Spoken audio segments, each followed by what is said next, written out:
बहुत समय पहले की बात है।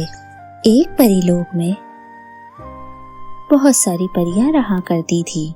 वो परियां बहुत ही ज्यादा अमीर थी। उनके पास हर चीज थी, जो भी उन्हें चाहिए थी वो हर चीज उनके पास थी। तारा नाम की परी उस परीलोक में सबसे ज्यादा अमीर थी। तारा अपने आगे किसी को कुछ भी नहीं समझती थी। वो आए दिन हर किसी को नीचा दिखाया करती थी। वो अपने बराबर की ही परियों को अपनी फ्रेंड बनाया करती थी और बाकी किसी से वो ज्यादा बात भी नहीं करती थी। एक बार मीनाक्षी नाम की परी वहां पर आती है। वो बहुत ही ज्यादा सुंदर थी, लेकिन साथ ही साथ वो बहुत गरीब थी। उसके पास ज्यादा कपड़े भी नहीं थे। वो हमेशा फटे पुराने कपड़े ही पहना करती थी। और एक दिन देखो इस गरीब परी को, हमेशा फटे पुराने कपड़े ही पहने रहती है। अरे ओ मीनाक्षी, तू एक काम कर ना, एक दो ड्रेस मेरी ले ले। कम से कम तुझ पर अच्छी लगेगी और ये भी लगेगा कि हाँ, तू भी एक परी है। तुझे देखकर तो परी वाली फीलिंग ही नहीं आती है। छी यार, तू कितनी गंदी रहती है। मीनाक्षी तारा की सारी बातें सुनती है, लेकिन वो उसे कुछ नहीं कहती है। पर मीनाक्षी को बहुत ज्यादा बुरा लगता है और वो वहां से चली जाती है। मीनाक्षी की तरह रेखा नाम की परी भी बहुत गरीब थी। तारा उसका भी मजाक रोज उड़ाया करती थी। मीनाक्षी रेखा को अकेला बैठा देखकर वो उसके पास जाती है और उससे कहती है, क्या हुआ रेखा, तुम ऐसे अकेली क्यों बैठी हो? क्या करूं यार, कोई मुझसे बात करता ही नहीं है। आज तुम हो जो बात करने के लिए आई हो। हम जैसी परियों का तो लोग मजाक उड़ाया करते हैं कि हम बहुत ज्यादा गरीब हैं, लेकिन हम कर भी क्या सकते हैं। हाँ, तुम सही कह रही हो, हम जैसी परियों का कोई भी नहीं है। एक दिन रेखा और मीनाक्षी घूमने के लिए परीलोक के बाहर जाती हैं। वो भी परीलोक से जुड़ा एक हिस्सा ही था, लेकिन वो बहुत अलग जगह थी। वहां पर बहुत कम परियां आती जाती थी।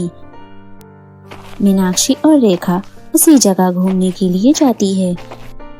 तभी वो देखती है एक सुंदर सा हिरण जिसके पैर पर बहुत लगी हुई थी। वो दोनों जाती है और उसकी मदद करती है।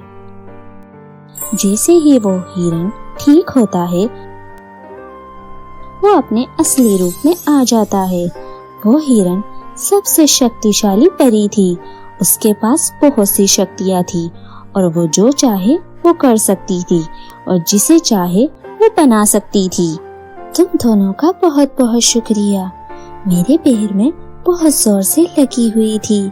किसी जादूगरनी ने मुझ पर जादू करके मुझे जख्मी कर दिया। वैसे तुम दोनों परियों का बहुत बहुत शुक्रिया और मैं तुम्हारी मदद करना चाहती हूँ। बताओ तुम्हें क्या चाहिए? हमें तो कुछ भी नहीं चाहिए, बस हमारे पास कुछ कपड़े हो जाते। हम दोनों को लहंगों का बहुत शौक है। क्यों रेखा, तुम्हें भी लहंगा पसंद है ना? हाँ हाँ, मुझे भी लहंगे बहुत पसंद है, लेकिन हम इतने गरीब हैं कि ले भी नहीं सकते और ना हमारे पास इतनी शक्तियाँ हैं कि हम कुछ कर पाए। तुम दोनों परियां बहुत अच्छी हो। अगर तुम्हारे पास इतना अच्छा जादू नहीं है, लेकिन फिर भी तुम्हारा दिल बहुत अच्छा है। मैं तुम दोनों परियों को 2 जादुई लहंगे देना चाहती हूँ। इसकी मदद से तुम जो चाहे कर सकती हो और तुम्हारे पास शक्तियाँ भी आ जाएगी और तुम परीलोक की सबसे सुंदर परी कहलाओगी। वैसे मैं यहाँ पर तुम दोनों की ही मदद करने आई थी। मैं वो परी हूँ जिसकी बातें किताबों में लिखी जाती है या पढ़ी जाती है। मैं ऐसे ही किसी के सामने नहीं आती। जिसके भी सामने आती हूँ, मैं उसकी मदद जरूर करती हूँ।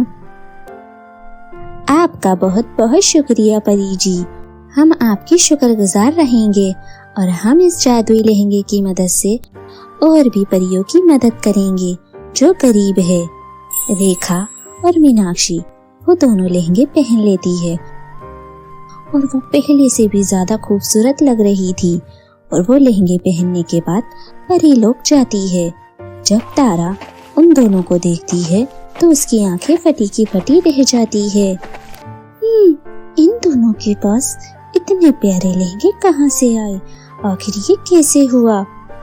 तारा गुस्से में उन दोनों के पास जाती है और उस लहंगे को हाथ लगाने लगती है।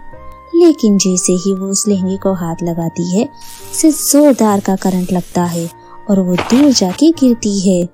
ये देखकर उसकी साथ की सहेलियां जोर जोर से हंस रही थी।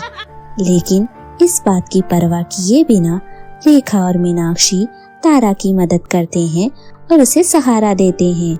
और तारा दोनों परियों से माफी मांगती है और परीलोक में पहले जैसा खुशहाल माहौल हो जाता है और सभी हंसी खुशी से रहने लगते हैं।